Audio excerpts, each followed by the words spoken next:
मुंबईमध्ये भाजपच्या Shilpa केळुसकरांनी AB फॉर्मची colour print जोडत उमेदवारी अर्ज भरला आणि निवडणूक आयोगानं एबी फॉर्म ग्राह्य देखील धरला। त्यामुळे भाजपची डोकेदुखी मात्र वाढली। मुंबईमध्ये एका बंडखोर उमेदवारामुळे भाजप नेत्यांमध्ये अभूतपूर्व गोंधळ उडाला।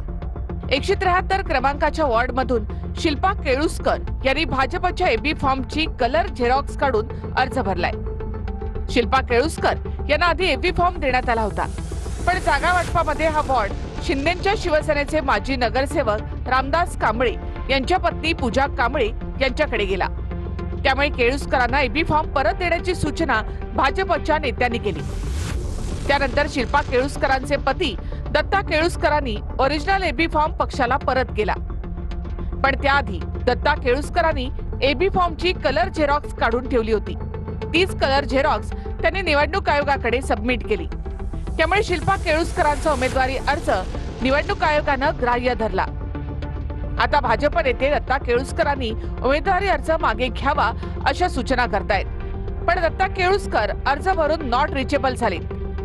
त्यामुळे भाजपसह महायुतीच्या नेत्यांची देखील डोकेदुखी वाढली आहे। खरं 173 मध्ये दोन्ही अर्ज पडलेत आणि आता एक अर्ज राहील। जो राहील तो महायुतीचा अर्ज असेल आणि शिवसेना आणि भाजप दोघांचा मिळून ठरलेला उमेदवारच लढेल। यावर मला असं वाटतं निर्णय निवडणूक आयोगाने जो घ्यायचा आहे त्यांना घेऊ द्या। पक्ष म्हणून निर्णय आम्हाला जो घ्यायचा आहे तो आम्ही घेऊ। या मुंबई शहरामध्ये आमच्याशी नॉट रिचेबल राहणारा व्यक्ती अजून शोधून सापडणार नाही। जो निर्णय महायुतीचा असेल तो केला जाईल आणि तोच निर्णय आणि तोच उमेदवार राहील। मुंबईमध्ये 16 जागी वंचितच्या उमेदवारांनी माघार घेतली। माघारीचा फायदा ठाकरे बंधूंना की मग महायुतीला होणार असा प्रश्न आता उपस्थित होतो। काँग्रेसनं वंचितला मुंबईमध्ये 62 जागा दिल्या होत्या।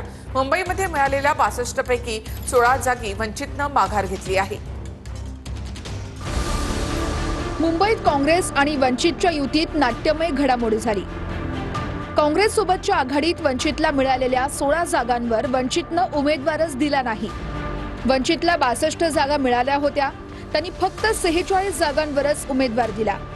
काँग्रेस वंचित युतीचे मुंबईमध्ये आता 211 जागांवर उमेदवार आहेत।